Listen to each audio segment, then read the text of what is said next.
Good morning সরকার family, তোমরা সবাই কেমন আছো? আশা করি তোমরা সবাই খুব ভালো আছো, সুস্থ আছো। আমি স্বরূপা। তো শীতের দিনে সকাল সকাল ব্লগটা শুরু করছি শ্বশুরবাড়ির রান্নাঘর থেকে। মা একটু সবজি টবজি কেটে বানালো আজকে জলখাবারে মুড়ি খাওয়ার জন্য বেগুন পোড়া।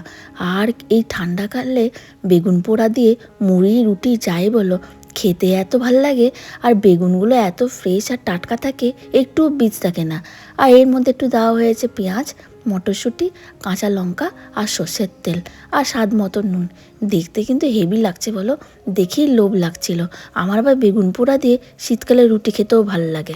ছাদটা হচ্ছে বাবার একটা সবথেকে ফেভারিট জায়গা এই ঘরের মধ্যে বলতে পারো। কেন তা এই ছাদে আগে আরও অনেক গাছ ছিল, এখন তো বাবার অতটা পারে না, তোমরা দেখছোই। বাবা হাঁটাচলা করতেই অসুবিধা, আর শীতকালে তো আরও বেশি, যেহেতু বাবার রাইট সাইডটা প্যারালাইজড, আর জন্যে মানে হাত পা নড়াতে বাবার খুবই অসুবিধা হয়, খুবই আস্তে আস্তে মুভমেন্ট।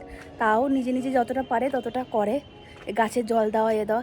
তাই গাছপালা এখন অনেক কমে গেছে, তাও কিছু কিছু আছে। তাই একবার ছাদে এলাম আমি আর রাধি, এই যে দেখতে দাদু কি গাছ রেখেছে, কি করেছে। তো চলো একটু দেখি গাছ টাছ ঘুরিয়ে। দাদুর পায়রাগুলো বসে আছে, বাবা রোজ খেতে দেয় এদেরকে। পায়রাগুলো এখানে বসেছে, নিচে দুটো রয়েছে এখানে। নিচেরটা কি সুন্দর দেখতে, দেখ, সাদা আর একটা কালো। হ্যাঁ ওইটা, হ্যাঁ। আর এইখানে দুটো সাদা বসে আছে। গেন্দা লাগিয়েছে বাবা, গেন্দা গাছে দেখিস। গাছ বাবা কি হলো, ওইখানটায় লাগে। ও তো সবই লেগেই আছে, সুন্দরগুলো গেঁদা বসিয়েছে। তবে গাছ অনেক কমে গেছে এখন, আগে আরও ছিল। হ্যাঁ দেখেছি, এই দেখ পায়রা দুটো বসে আছে কি সুন্দর এখানে বারান্দাতে, মানে ছাদে। খুবই কম গাছ আছে এখন, আর গাছপালা এত নেই আর। আগে অনেক ছিল। হ্যাঁ আগে দাদু ইয়ে করতো। বাহ, এই ফুলটা কি সুন্দর, তা ছোট ছোট হয়েছে, কি সুন্দর দেখতে লাগছে।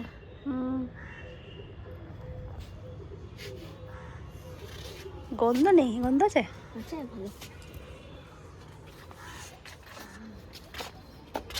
মেরিগোল্ড ফুলগুলো। ওটা ফুটেছে থোকা, কি সুন্দর।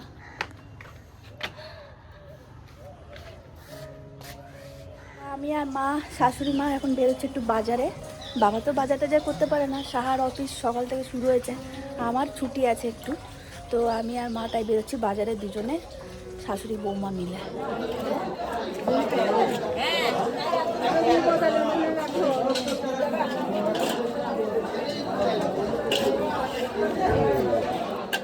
এই যে কাকিমা দেখছো, এনার কাছেই আমরা সবসময় গুগলি নিই।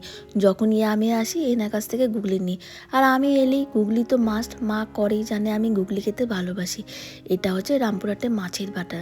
কি ভিড় দেখছো, ওই দেখো, ওই দিকটায় সব মাছের বাজারে সব মাছ টাছ সব বিক্রি হচ্ছে। আর এই দিকটাতে কিছু কিছু জায়গায় দেখছি সবজি রয়েছে। এরপর যাব যেটা সবজির বাজার, সেখানে শুধু সবজি দেখতে পাবে চারদিকে, কিন্তু এত ফ্রেশ সবজি। আর শীতকালে এত সবজি হয় তোমরা তো জানোই।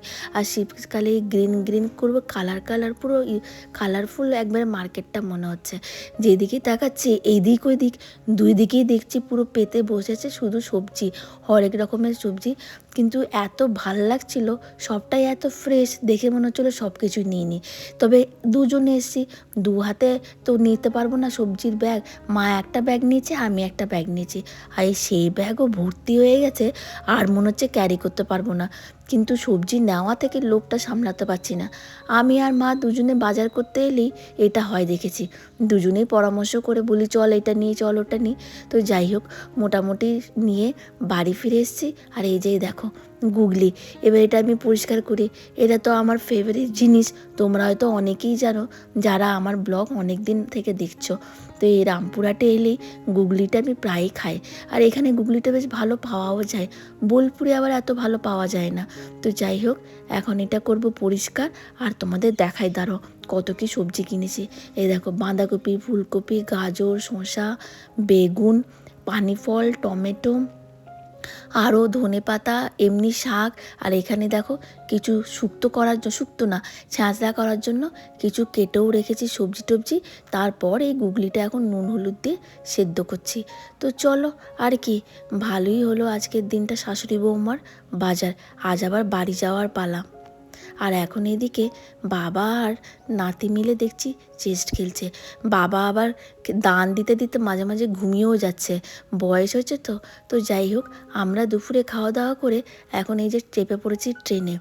Train Bamdev train. এই বুবানও যাচ্ছে, বুবান তো জানোই তোমরা ও শিক্ষা ভবনে পড়তো, তাই ও আমাদের সঙ্গে যাচ্ছে ওরও বন্ধুদের সঙ্গে দেখা করতে। তো আমরা এখন সবাই মিলে যাচ্ছি। আর তোমরা হয়তো অনেকেই জানো আজকে 20 তারিখ, কালকে 21 তারিখ আছে রিইউনিয়ন পাঠভবনের।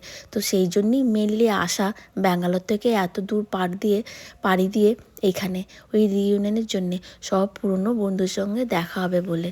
তো যাই হোক এই যে সাঁইথিয়া ছাড়লো, আর 2-3টে স্টেশন, তারপরেই তো বাস বোলপুর। নিজের জায়গা, নিজের মাটি, যেখানে জন্ম হয়েছে তার টান তো আলাদাই বলো।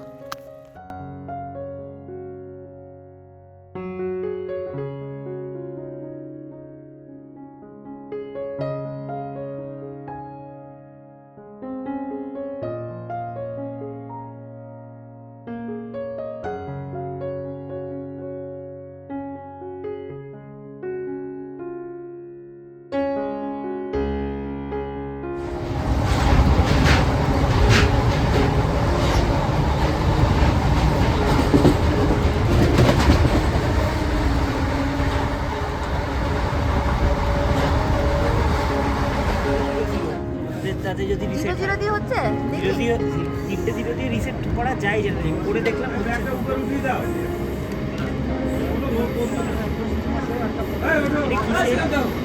সাফারি।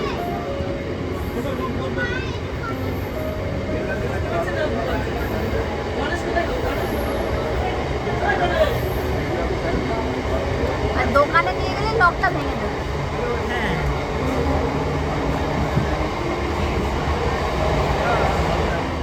পৌঁছে গেছি প্রান্তিক স্টেশন। পরের স্টপেজটাই হচ্ছে বোলপুর। আর এইদিকে আদি খেলতে খেলতে এক কাণ্ড করেছে, এই ব্যাগের লকটা কিভাবে লাগিয়ে চেঞ্জ করে দিয়েছে। আর তো মনে পড়ছে না কি লক, ও মানে কি নাম্বার দিয়ে সেট করেছে লকটা। আর ও এখন চুপ করে বসে আছে। আর আমার এখন টেনশন, যদি খুলতে না পারি কি হবে। কাল সকাল সকাল ভোরবেলায় কি করে আমি শাড়ি বের করে পরবো, আর কি করে আমি স্কুলে যাব। তো সেই এখন আমার চিন্তা। আর এইদিকে আদিকে একটু বকাবকি তো করেইছি, যেহেতু লক করে দিয়েছে। আর এই পরের স্টপেজে চলে এসছে বোলপুর। তো এখন বুবান তাই চেষ্টা করছে লকটা খোলার। দেখি ওই ইউটিউব দেখে দেখলাম আর কি কী করে খুলতে হয়, কোনো কি টেকনিক আছে ওই রকম লক খোলার।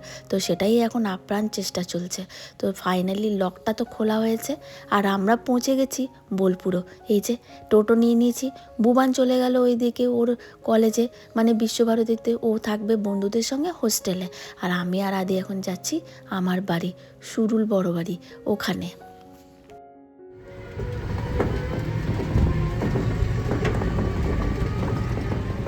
গেলো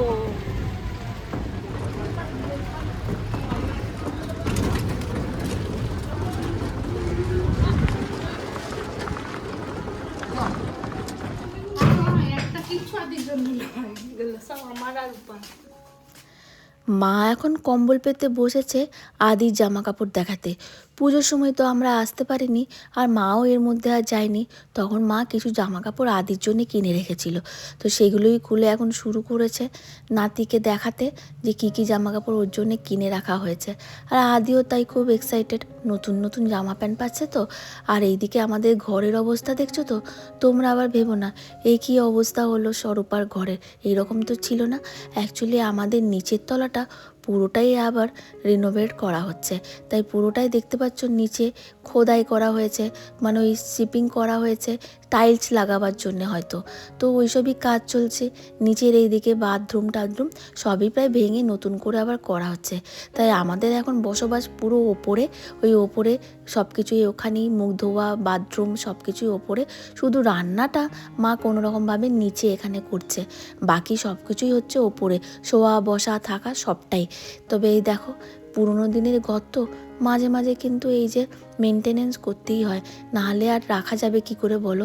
এই যে দেয়ালগুলো দেখছো, দেয়ালগুলো না সেই নোনা ধরে যায় বলে না, জল সব করছে, তাই সব দেয়াল ছাড়িয়ে আবার ভালো করে সব প্লাস্টার করে সব রং টং সব করতে হবে।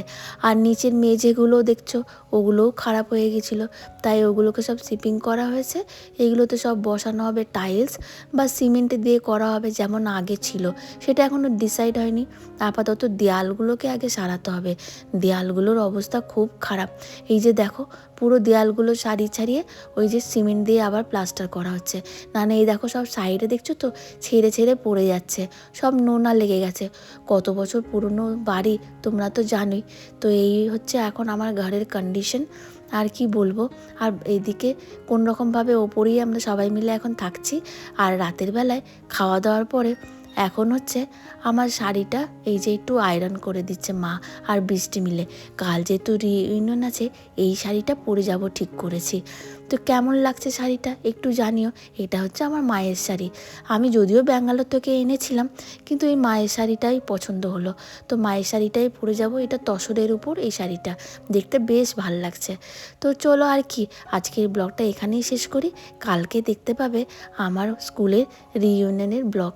তোমরা সবাই খুব ভালো থেকো, সাবধানে থেকো, আর এই ঠান্ডাটাকে এনজয় করো। আর পারলে সবাই পৌষ মেলায় এসো, এবারে খুব বড় করে মেলা হচ্ছে, 23 তারিখ থেকে মেলা শুরু। Bye bye all.